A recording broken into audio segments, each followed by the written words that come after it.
নমস্কার। আজকের গোয়েন্দা গল্প আশাপূর্ণা দেবীর লেখা মেয়ে গোয়েন্দার বাহাদুরি। কি মেয়ে গোয়েন্দা? মেয়ে গোয়েন্দা শুনেই একটু অবজ্ঞার হাসি হাসা হলো মনে হচ্ছে। তা হাসিটা হতেই পারে, গোয়েন্দা গল্পের লেখকরা তো মেয়েদের কখনো তাদের আসরে আসতে দেন না বড় একটা, যেন গোয়েন্দা হওয়াটা পুরুষদের একচেটে অধিকার। অথচ ঘরে সংসারে এদিকে সেদিকে নিরীক্ষণ করলেই দেখতে পাওয়া যায় গোয়েন্দাগিরিতে মেয়েরা ছেলেদের থেকে চতুর্গুণ বুদ্ধি ধরে। মেয়েরা সহজাত ক্ষমতায় অপরাধের গন্ধ পায়, আর ব্যাপারটা তাদের হাতে ছেড়ে দিলে গন্ধের মূল উৎসটিও আবিষ্কার করে ফেলতে পারে। তবু মেয়ে গোয়েন্দা যেন একটা কৌতুকের শব্দ, অথচ চুপি চুপি বলে ফেললে বলা যায় আমাদের ওইসব গোয়েন্দা গল্প লিখিয়েরা অনেকেই একটি অসত্য গোয়েন্দা গল্প লিখিয়ে মহিলার অগাধ গল্পের ভাড়ার থেকে দিব্যি টুকে মেরে মৌলিক বলে চালিয়ে দেন। তা সে যাকে, এখন এই গল্পটা হোক। এটি কিন্তু নির্ভেজাল মৌলিক, কারণ ঘটনাটা সত্যি। একে শীতের রাত, তাই সারাদিন দারুণ খাটুনি গেছে নার্সিংহোমে একটা বড় অপারেশন নিয়ে। তবু ডাক্তারের অভ্যস্ত কান, টেলিফোনে ক্রিং ক্রিং শব্দেই ঘুমটা ভেঙে গেল। গা থেকে ভারী রাগখানা ঠেলে পায়ের দিকে পাঠিয়ে দিয়ে উঠে বসলেন ডাক্তার লাহিড়ী। ভাবলেন কি হলো, অপারেশন কেসটায় কি কিছু গড়বড় দেখা দিল নাকি? উঠে পড়ে ঘরের দরজা খুলে বেরিয়ে এলেন ঘরের সামনের হলটায়, যেটাকে ড্রয়িং রুমই বলা যায়। টেলিফোনটা এখানেই রাখা আছে দেয়াল ঘেঁষা একটি ছোট টেবিলে। ডাক্তার লাহিড়ী চিৎকাররত ফোনের রিসিভারটা হাতে তুলে নিয়ে গম্ভীর ভারী গলায় বললেন, হ্যালো, হ্যাঁ আমি ডাক্তার লাহিড়ী, কোথা থেকে বলছেন? নিশ্চিন্ত ছিলেন শুনবেন নিরাময় নার্সিংহোম থেকে, কিন্তু তা শুনলেন না। যা শুনলেন তা শুনে চমকে উঠলেন। বললেন, কি বলছেন? বারুইপুর থানা থেকে বলছেন? কি ব্যাপার, কি বলছেন?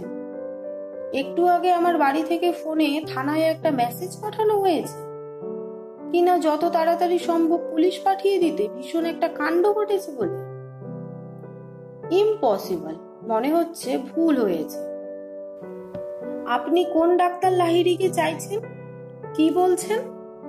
New Baruipur Adarsha Upanagari, flat number 22, doctor Abhik Lahiri? হ্যাঁ, এগুলো তো ঠিক হচ্ছে, কিন্তু মেসেজটা কে দিয়েছে? নাম বলেছে কিছু? কি বললেন? কাজল? হ্যাঁ, এটা তো আমার বাড়ির মেয়েটার নাম, কিন্তু সে কেন, সে কি করে? না না, অসম্ভব। নিশ্চয়ই কোনো বাজে লোক এইগুলো জেনে নিয়ে আমাকে অথবা পুলিশকে হ্যারাস করতে। আচ্ছা আচ্ছা, দেখছি আমি। কাইন্ডলি 2 সেকেন্ড ধরুন তো। রিসিভারের মুখ চাপা দিলেন, আর উত্তেজিত ডাক্তার লাহিড়ী হঠাৎ তার হাতের ওপর একটা কিসের স্পর্শ পেলেন। মানুষের নয়, এক টুকরো কাগজের। কাগজের টুকরোটা যেন পিছন থেকে পড়ল। তাকিয়ে দেখলেন তাতে গোটা গোটা অক্ষরে লেখা, ভীষণ কাণ্ড, 23 নম্বর ফ্ল্যাটে বোধহয় একটা মার্ডার হচ্ছে, পুলিশকে আসতে বলুন, জানালা দিয়ে দেখুন। দেখলেন কাজল পিছন থেকে সামনে সরে আসছে, কিন্তু জানালা দিয়ে কোথায় কি দেখবেন? কোন জানালা দিয়ে? টেলিফোন ধরা অবস্থায় ঘাড় ফিরিয়ে দেখতে চেষ্টা করে, তেমন কিছু দেখতে না পেলেও ডাক্তার লাহিড়ী সামনে সরে আসা কাজলের মুখের চেহারাটা দেখতে পেলেন। ভয়ার্ত, উত্তেজিত, শরীরটাও যেন কাঁপছে। কে জানে কাঁপুনিটা ভয়ে না শীতে? শীতেই বা কেন? বন্ধ ঘর, গায়ে গরম চাদর। কাজল এবার ডাক্তার লাহিড়ীর ফোন ধরা আঙুলটার ওপর একটা আঙুল ঠেকিয়ে এমন একটা ইশারা করলো যার মানে হতে পারে, পুলিশকে দ্রুত আসতে বলুন, ভীষণ অবস্থা। ও, আঙুলের ডগাটা কি ঠান্ডা, যেন কে এক টুকরো বরফ ঠেকালো ডাক্তার লাহিড়ীর আঙুলে। সবই 1 সেকেন্ডের ব্যাপার, কাজেই ডাক্তার 2 সেকেন্ড পরেই বলে উঠলেন, সরি, ও ইয়েস, ব্যাপারটা সত্যি। পাশের ফ্ল্যাটে একটা ভয়ঙ্কর ঘটনা ঘটছে। দয়া করে যত তাড়াতাড়ি সম্ভব চলে আসুন। হ্যাঁ হ্যাঁ, আমার জানালা থেকেই। পুরো কথাগুলো যে বলে উঠতে পারলেন না তা নয়, বললেন ছাড়া ছাড়া ভাবে, কারণ ততক্ষণে একটা ব্যাপার ঘটে গেছে। কাজলের ইশারায় তিনি ফোনের দড়িটাকে যতটা সম্ভব টেনে টুনে জানালার ধারে গিয়ে পড়েছেন। আর সেই 23 নম্বর বাড়ির জানালার দিকে তাকিয়ে তার মাথার চুল খাড়া হয়ে উঠেছে, চোখ বিস্ফারিত হয়ে গেছে। কি দেখতে পেলেন ডাক্তার লাহিড়ী? মাঝরাত্রিরে ঘুম থেকে উঠে এমন একটা দৃশ্য দেখতে পারার কল্পনাও কি করেছিলেন তিনি? দৃশ্যটাকে মুভিও বলা যায়। দেখছেন, দেখে চলেছেন, শরীরের সমস্ত রক্ত দাপাদাপি করছে, মাথার মধ্যে দামামা পিটছে, ভয়ঙ্কর ভাবে চেঁচিয়ে উঠবার জন্য আপ্রাণ প্রেরণা আসছে, কিন্তু না, কিচ্ছু করা যাচ্ছে না, করার উপায়ও নেই। এমনকি এমন নিঃশব্দ অবস্থা যে পাশের ঘরে ডাক্তার লাহিড়ীর মা কণা মাত্রও টের পাচ্ছেন না, দিব্যি লেপ মুড়ি দিয়ে ঘুমোচ্ছে। মা অবশ্য বুনো মানুষ, কিন্তু ঘুম তো এমনিতেই খুবই পাতলা। সারা রাতি প্রায় সজাগ থাকেন। একটু কুটকাট শব্দ হলেই বলে ওঠেন, কেরা? তবে কদিন শীতটা তো বড্ড বেশি জাঁকিয়ে পড়েছে, কম্বলের ওপর আবার লেপ চাপা দিয়ে শুচ্ছেন, তাই কানের ফুটো দুটো প্রায় সিল হয়ে পড়েছে, মাথা পর্যন্ত মুড়ি দিচ্ছেন। এত শীত, তবু ডাক্তার লাহিড়ীর যেন তেষ্টায় গলা শুকিয়ে উঠছে, কপালে ঘাম ঘাম ভাব। ইশারায় কাজলকে জানান 1 গ্লাস জল। হলের সংলগ্নই ডাইনিং স্পেস, সেখানেই ফ্রিজ।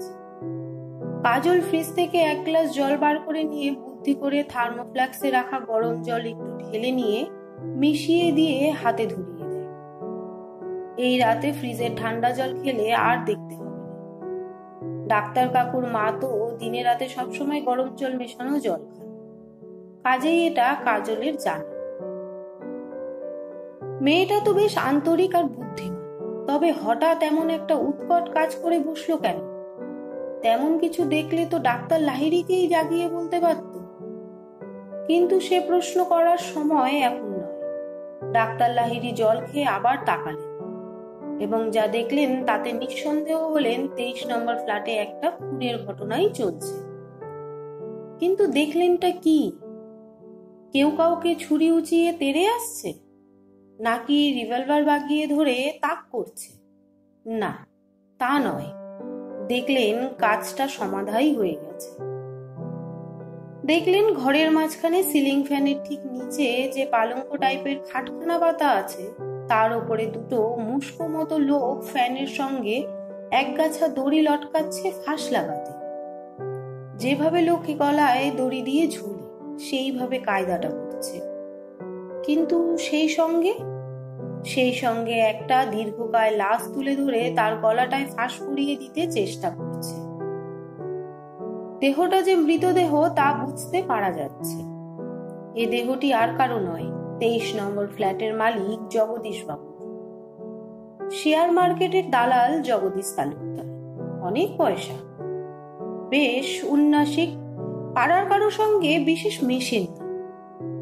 তবে একবার ওর বুড়ো বাবা দেশ থেকে না কোথা থেকে এসে হঠাৎ অসুখে পড়ে গিয়েছিলেন, তাই ডাক্তার লাহিড়ীকে ডেকে নিয়ে গিয়েছিলেন। তবে যে ঘরে গিয়ে রুগী দেখেছিলেন ডাক্তার লাহিড়ী, সেটা এ ঘর নয়, অন্য একটা ঘর। ওই মুষ্কো লোক দুটো যেভাবে খাটের ওপর দাঁড়িয়ে কাজ চালাবার চেষ্টা করে চলেছে, তাতে মনে হচ্ছে খাটখানা ভেঙে না পড়ে। কিন্তু এইসব কি ওরা ঘরে আলো জ্বেলে করছে, তাই এত স্পষ্ট দেখা যাচ্ছে? না, আলো জ্বেলে নয়। তবে আরো একটা লোক টিংটিঙে মতো মাটিতে দাঁড়িয়ে ক্ষণে ক্ষণে টর্চের বোতাম টিপে যাচ্ছে। তবে সুবিধে এই জানালার পর্দা নেই, এবং জানালাটা পুরো কাচের।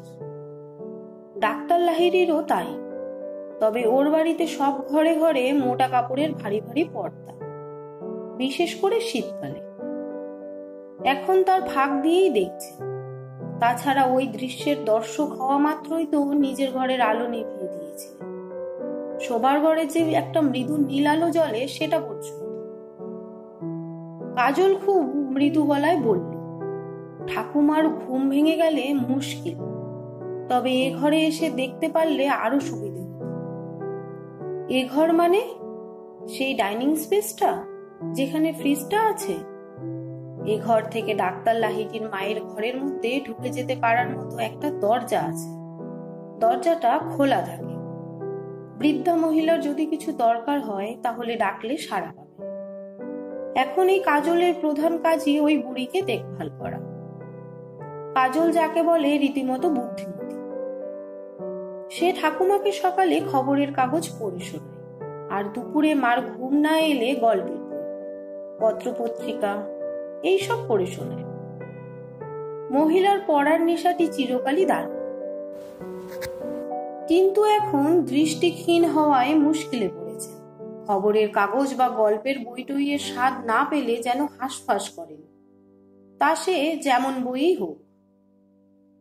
এদিকে কাজলেরও নাকি অল্প বিদ্যেতেও গল্পে বইয়ের নেশা, বিশেষ করে ভূতের বা ডিটেকটিভ বইয়ের। কাজেই সোনায় সোহাগা হয়েছে। রতনে রতন চিনেছে, মা কাজল বলতে অজ্ঞান। সন্ধ্যাকালে অবশ্য তিনি ভূতের গল্প শোনা পছন্দ করেন না, তার সন্ধ্যা কাটাতে তো টিভি আছে। তবে শীতকালটায় বুড়ি একটু কাবু থাকে, যদিও ঘর গরম রাখার ব্যবস্থা সবই আছে। ওই মাটি ছাড়া ডাক্তার লাহিড়ীর তো সংসারে আর কেউ নেই, মায়ের জন্যই সব ব্যবস্থা। কাজলের ওপর ডাক্তার লাহিড়ীরও বেশ সন্তুষ্ট, কারণ সে মাকে যতটা সম্ভব যত্ন করে, মান্য ভক্তি করে। এদিকে সব বিষয়ে চৌকস আর বেশ স্মার্ট। তবু আজকে ওর এই মাঝরাত্রিরে থানায় খবর দেওয়াটা খুব একটা পছন্দ হয়নি ডাক্তার লাহিড়ীর। ভাবছেন ও বাড়িতে যে একটা কাণ্ড ঘটছে সেটা ও জানলো কি করে? ও কি রাত জেগে জানালায় চোখ ফেলে বসেছিল? যদি তাই থাকে সেটা কেন? জেগে বসেছিল সেটা তো নিশ্চিত। তাহলেও এ ঘর থেকে ভালো দেখা যাবে না। তবে মার না ঘুম ভেঙে যায় বলায় ডাক্তার লাহিড়ী খুব নিঃশব্দে এ ঘরে চলেই এলেন। আর দেখে অবাক হলেন, ভালো করে দেখতে পাবার একটা অভাবনীয় কৌশল আবিষ্কার করেছে কাজল। সত্যি ভালো করে দেখতে পাওয়া গেল। দেখা গেল তিনজনে মিলে কোনো মতে সেই মরে যাওয়া দেহটাকে উঁচু করে তুলে ধরে তার মুন্ডুটাকে ফাঁসের মধ্যে ঢুকিয়ে ফেলল। অর্থাৎ তিনি গলায় দড়ি দিয়ে ঝুলতে থাকলেন। যে জগদীশ বাবুকে আজ সকালেই দিব্যি ঘুরতে দেখা গেছে, কিন্তু ঝুলতেই থাকলেন, দুলতে থাকলেন কি? পায়ের আগা দুটো যেন বিছানায় ঠেকু ঠেকু। ওরা তিনজনে খাট থেকে নেমে এলো। হাত মুখ নেড়ে যা বলল তাতে মনে হলো ব্যবস্থাটা যেন খুব সঠিক হয়নি, পা দুটো শূন্যে ঝোলা দরকার। আবার অন্য অ্যাকশন, হিমশিম খেয়ে যাচ্ছে যেন। তবু এখন তিনজনে মিলে খাটখানাকে ঠেলে ঠেলে একটু সরিয়ে আনল। এখন মৃতদেহের পা দুটো শূন্যে দোলায়। তার মানে প্রতিপন্ন করতে হবে লোকটা নিজে গলায় দড়ি দিয়ে আত্মহত্যা করেছে। ডাক্তার লাহিড়ী অবাক হয়ে ভাবছে, লোকটার বাড়ির লোকেরা কিছু টের পাচ্ছে না কেন? আছে তো বউ ছেলে কারা যেন সব, কিন্তু ওর মায়ের ঘুম ভেঙে যাবে এই ভয়ে এমন চুপচাপ দেখে যাবেন? এমন একটা বিভৎস ঘটন চেঁচামেচি করে ওদের জানাবেন না? পাড়ার লোক জড়ো করবেন না? আবার ভাবছে তাতে কতটুকু লাভ হবে? কে কি করতে পারবে? ওই খুনেদের কি ধরতে পারবে? পাড়ার লোকেরা যে খুন খুন বলে চিৎকার শুনলেই ছুটে আসবে তার গ্যারান্টি কি আছে? পুলিশকে তো খবর দেওয়া হয়েছে, কিন্তু সত্যি কি এখনই এসে পড়বে? ওদের তো 18 মাসে বছর। এই যাচ্ছি বলে হয়তো কাল সকালে ব্রেকফাস্টটি সেরে তবে আসবে। কিন্তু না, সবসময় ওদের নামে দোষ দেওয়া ঠিক নয়। কখনো কখনো ওদের ঠিক 12 মাসেই বছর হয়। ডাক্তার লাহিড়ী যখন ভাবছেন মরার পর মরাটাকে গলায় ফাঁস লাগিয়ে ঝুলিয়ে দিলে কি তার জিভটা বেরিয়ে আসে? ডাক্তারি শাস্ত্র তো তা বলে না।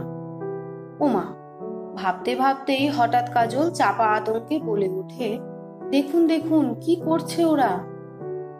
কি করছে রে? দেখলেন, দেখে শিউরে উঠলেন। এরকম বীভৎস কাণ্ডও করতে পারে মানুষ? কি দেখলেন?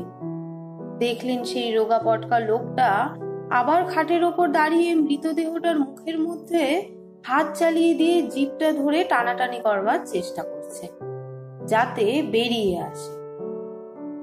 অস্ফুট একটা আর্তনাদ করে উঠলেন ডাক্তার লাহিড়ী, আর কাজল ওরে বাবারে বলে দু হাতে মুখ ঢাকল।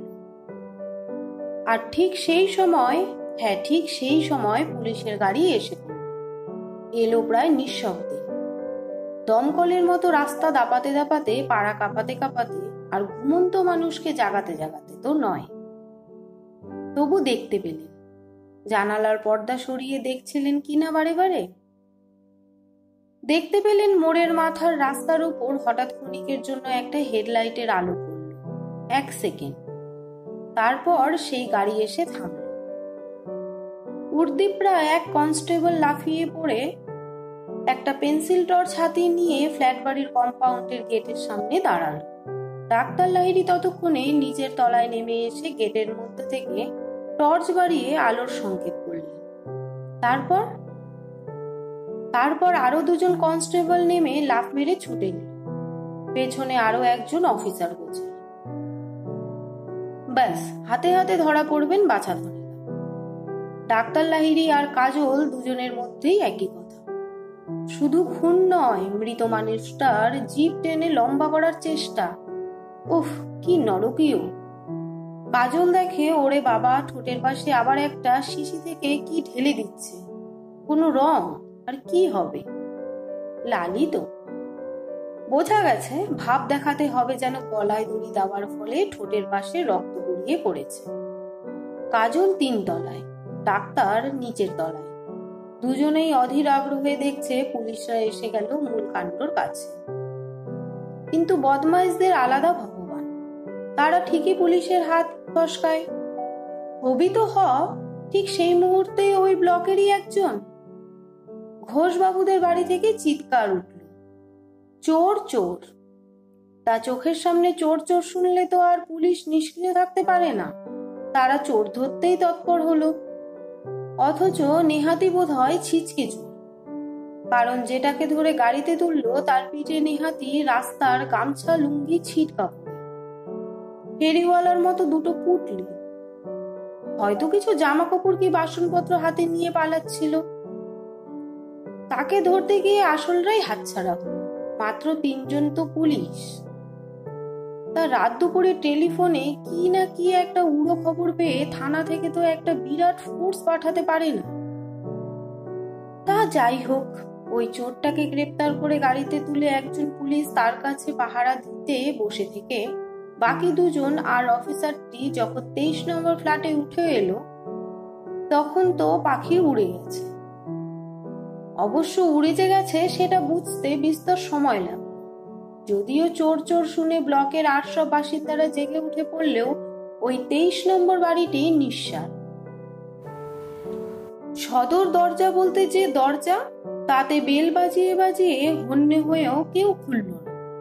স্বয়ংক্রিয় চাবি তো, বাইরে থেকে টেনে দিয়ে গেলেই তো বন্ধ হয়ে যায়। কাজেই পুরো এলাকাটার জন্য যে একজন কেয়ারটেকার বাবু আছেন তাকে ডেকে সমস্যাটা জানাতে তিনি ব্যস্ত হয়ে তার কাছে থাকা ডুপ্লিকেট চাবি দিয়ে খুলে দিলেন দরজাটা। তা সে ভদ্রলোকের কাছেই জানা গেল তালুকদার পরিবারের সবাই আজ কোনো একটা বিয়ে উপলক্ষে কলকাতার বাইরে নেমন্তন্ন গেছে। বাড়িতে কর্তা একা রইলেন। শরীরটা তেমন ভালো নেই বলে গেলেন। ওর প্রতি একটু লক্ষ্য করবেন, জগদোষ বাবুর ছেলে বলে গেছে কেয়ারটেকার বাবুকে। কাল সকালেই চলে আসবে সবাই। তা সারাক্ষণ আর কি লক্ষ্য করবেন? বিকেলে একবার এসে দেখা করে গেছেন, দেখে গেছেন ফ্লাস্কে রাখা চা আর হাতের কাছে রাখা বিস্কুট খেয়ে দিব্যি চাদর মুড়ি দিয়ে বসে সিগারেট খাচ্ছেন। বেশ খোশ গল্প বললেন। কিন্তু এখন জগদীশবাবুর সেই ঘরটিও যে ভিতর থেকে বন্ধ। ঠেলে ঠেলে ধাক্কা মেরে মেরে বিফল হয়ে অগত্যা দরজা ভাঙতেই হলো। এর চাবি তো আর কেয়ারটেকারের কাছে নেই, এ তো ভেতর থেকে ছিটকে লাগানো। অতঃপর সেই বন্ধ দরজা ভাঙা মাত্রই পুলিশ হেন জিনিসও ছিটকে 10 পা পিছিয়ে এল, সঙ্গে সঙ্গে কেয়ারটেকার বাবু। পাখার সিলিংয়ে দড়ির ফাঁসে ঝুলছেন দশাশই তালুকদার মশাই, কেমন যেন বাঁকাচোরা ভাবে। তারপর যা ঘটবার তাই ঘটতে থাকে। প্রথমেই ধরে নেওয়া হয় ঘরের দরজা যখন ভেতর থেকে বন্ধ এবং ঘরে আর কোনো দরজা নেই, তখন অবশ্যই আত্মহত্যা। তবে পায়ের কাছে তো কোনো টুল ফুল উল্টে নেই, ঝুললেন কি করে? খাটখানাকে পা দিয়ে ঠেলে সরিয়ে দিয়ে? সেটা সম্ভব? অথচ সরানো যে হয়েছে তা বোঝা যাচ্ছে। খাটের পায়ার দাগ দেখে দেখা গেল একটুখানি করে চৌকো জায়গা ফর্সা, তার চারধারে কেমন ময়লা ময়লা। গলায় দড়ি দিয়ে ঝুলে খাট সরিয়ে দেওয়াও যেমন অবাস্তব, তেমনি অবাস্তব তো আগাগোড়া বন্ধ ঘরে থেকে অন্য কারো দ্বারা নিহত হওয়া। হত্যাকারী কি দেয়াল ভেদ করে হাওয়া হয়ে যাবে? পুলিশ যা করবার করল, দড়ি কেটে মরা নামালো, তারপর নিরীক্ষণ করে দেখে বলল, ঠোঁটের পাশ দিয়ে যেটা গড়াচ্ছে সেটা তো রক্ত মনে হচ্ছে না, মনে হচ্ছে রং, আর জিভটা মুখের মধ্যে শক্ত আড়ষ্ট হয়ে রয়েছে। তার মানে? পুলিশরা তাকাতাকি করে বলল, মনে হচ্ছে আগে হত্যা করে পরে দড়ির ফাঁসে ঝুলিয়ে দেওয়া হয়েছে, আর হত্যাকারী বা কারীরা খাট ঠেলে সরিয়ে দিয়েছে। কিন্তু হ্যাঁ, ওই কিন্তুটি হচ্ছে, যে বা যারা এসব করলো তারা বেরিয়ে গেল কোথা দিয়ে? অতঃপর কাজলের ডাক পড়ল, আর তারপরে জেরা, যার নাম হচ্ছে পুলিশি জেরা। কি দেখে সে বুঝতে পেরেছিল 23 নম্বর ফ্ল্যাটে এমন কিছু একটা ঘটতে যাচ্ছে, যা দেখে সে থানায় ফোন করার মতো দুঃসাহসিক একখানা কাজ করে বসেছিল। ডাক্তারবাবুকেই বা জানায়নি কেন? কোনখান থেকেই বা দেখতে পেয়েছিল? মাঝরাত্রিরে জেগে উঠে পাশের ফ্ল্যাটের দিকে নজর ফেলতে গিয়েছিল কেন, তাও শীতকাল, লেপ কম্বল ছেড়ে উঠে? পুলিশের কাজই তো হচ্ছে সন্দেহ করা। কাজেই তাদের সন্দেহ ওই খুনিদের সঙ্গে নিশ্চয়ই যোগ সাজস আছে কাজলের। তবে এখন হয়তো টাকা পয়সার বখরা ঘটিত কোনো ঝগড়াঝাটি হয়ে যাওয়ায় প্রতিহিংসার বশে দলের লোককে ধরিয়ে দেওয়ার মতো। মনে হচ্ছিল কাজল বেচারি বোধহয় ভয়ানকভাবে ভয় পেয়ে প্রকৃত তথ্য কবুল করে বসবে, আর পুলিশ সাহেবরা নিজেদের ক্যাপাসিটি দেখিয়ে আহ্লাদে ভাসবেন। তবে পাখি হাতছাড়া হয়ে গেছে। তা কাজল নামের ওই বছর 20-22 মেয়েটা প্রকৃত তথ্যই বলে গেল বটে, তবে ভয় খেয়ে নয়, নির্ভীকভাবে। পুলিশের প্রশ্ন, কি দেখে সে বুঝতে পেরেছিল যে কোনো একটা ভয়াবহ ঘটনা ঘটতে যাচ্ছে? উত্তর, কি দেখে আবার? যদি দেখা যায় একটা মানুষ বিছানায় চিৎপাত হয়ে শুয়ে আছে, আর দুটো ধূমস লোক তার খাটের ধারে দাঁড়িয়ে কিছু বলা বলি করতে করতে হঠাৎ একজন লাফিয়ে খাটের ওপর চড়ে বসে দু হাতে তার গলাটা টিপে ধরল, তাহলে কি ভাবতে হবে একটা মজাদার ঘটনা ঘটছে? কেন কাকুকে জানাতে যায়নি? কাজলের উত্তর, এই ভেবে যে উনি আজ সারাদিন খুব খেটে সবে ফিরে সামান্য কিছু খেয়ে ঘুমিয়েছে, তাই মমতার বশে। দুঃসম্পর্ক হলোই বা, তাই বলে কি মায়া মমতা থাকবে না? নিজের বাবা বা দাদু হলে এ মায়াটা আসতো না? তাছাড়াও ওই ঠাকুমাটির ঘুম ভাঙার ভয়, উনি জেগে উঠলে এমন চেঁচামেচি ডাকাডাকি করেন, অপরাধীরা টের পেয়ে সাবধান হয়ে যেত। কোনখান থেকে সে দেখেছে? যে ঘরে শোয় সে, সেই ঘরের জানালা দিয়ে, তবে সরাসরি সম্ভব হতো না, নিজস্ব কৌশলে সম্ভব হয়েছে। সেই কৌশলটা কি? পুলিশ সাহেবরা দেখুন এসে, তা দেখলেন এসে তারা। জানালার ধারে দুখানা ছোট মাপের আরশি এমন ভাবে তেরচা করে ফিট করে রেখেছে যে ওদের ঘরের মধ্যে যা কিছু আছে, যা কিছু ঘটে, সব দেখা যায়। সত্যি সবকিছু দেখা যাচ্ছে ওদের ঘরের, খুঁটিনাটি। অথচ শুধু খোলা জানলা দিয়ে এত সব দেখতে পারার কথা নয়। আরশি যে কি জিনিস! দেয়ালের পাশের দৃশ্যটিও দেখা যাচ্ছে। কাজল কেন হঠাৎ এই কৌশলটি করতে গেল? কি বাবদ? হঠাৎ নয়, একদিন পড়ন্ত বেলায় ঘরের দেয়ালে টাঙানো আয়নায় ভালো করে মুখ দেখতে না পাওয়ায় একটা ছোট্ট হাত আয়না নিয়ে জানালার ধারে গিয়ে টিপ পড়তে পড়তে হঠাৎই অবাক করা দৃশ্যটি চোখে পড়ায় থমকে যায় সে। তারপর কৌতূহল থেকেই কেবলই দেখে। তো কি সেই দৃশ্য?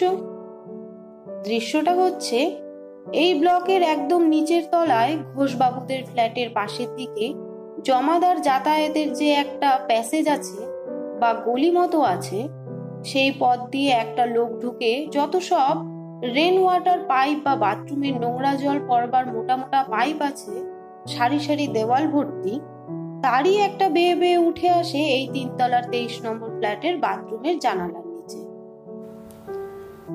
আর জানালার নিচের কার্নিশের ওপর দাঁড়িয়ে কি যেন চেষ্টা করে চলে জানালার গ্রিলে। দেখলে কৌতূহল হয় না? যদি মিস্ত্রি হয় তাহলে তো ন্যায্য পথেই আসবে, এমন রাত বিরেতে ঘোর পথে কেন? তাছাড়া মিস্ত্রি হলে তার কাজটা সারতে এত দেরি হতো না।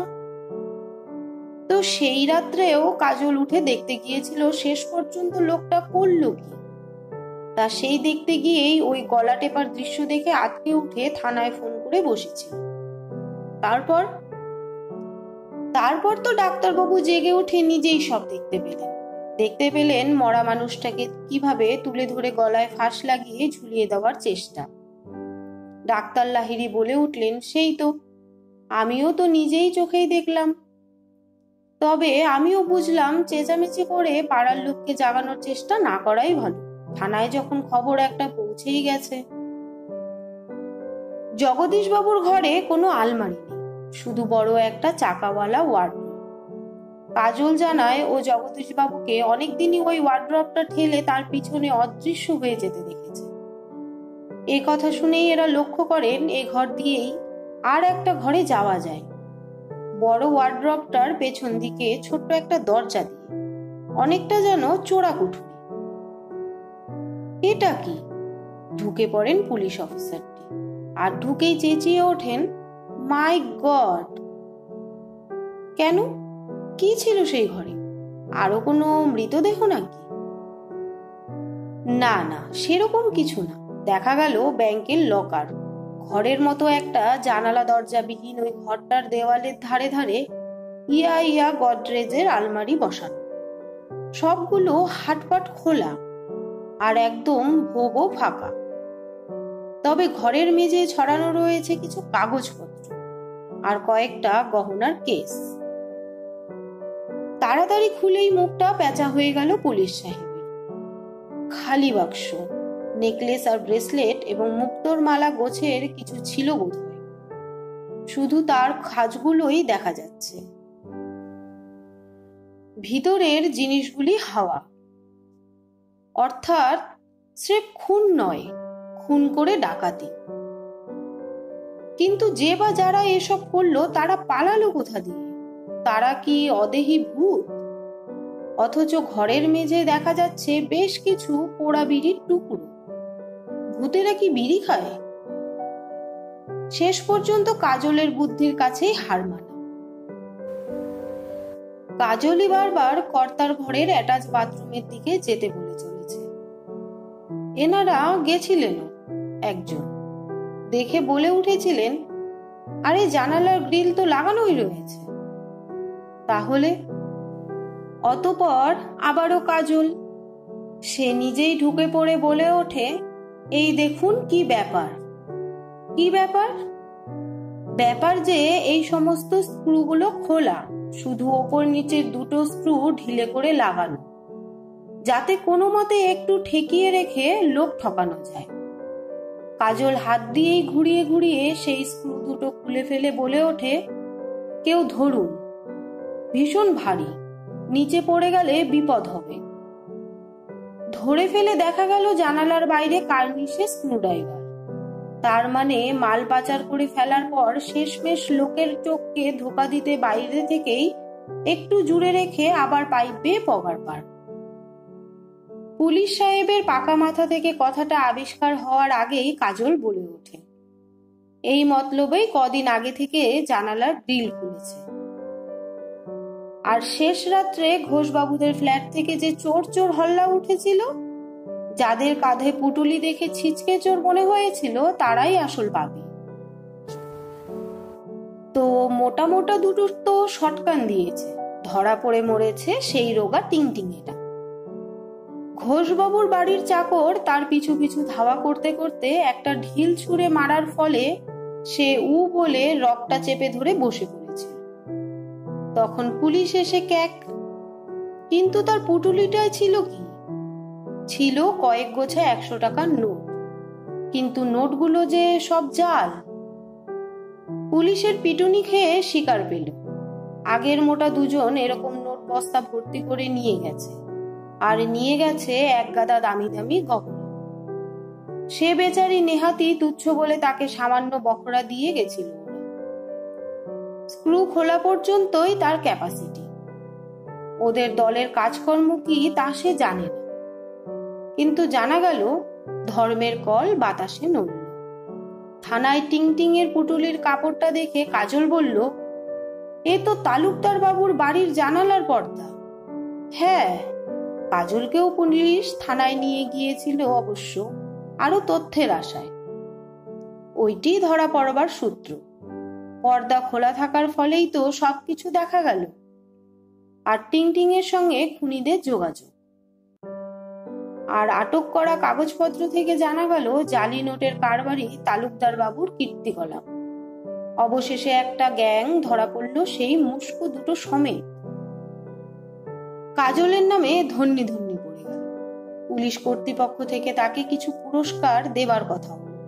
কাজল বলল, অন্য কোনো পুরস্কার চাই না স্যার, শুধু আপনারা যেন একটু স্বীকার করেন মেয়েরাও গোয়েন্দা হতে পারে।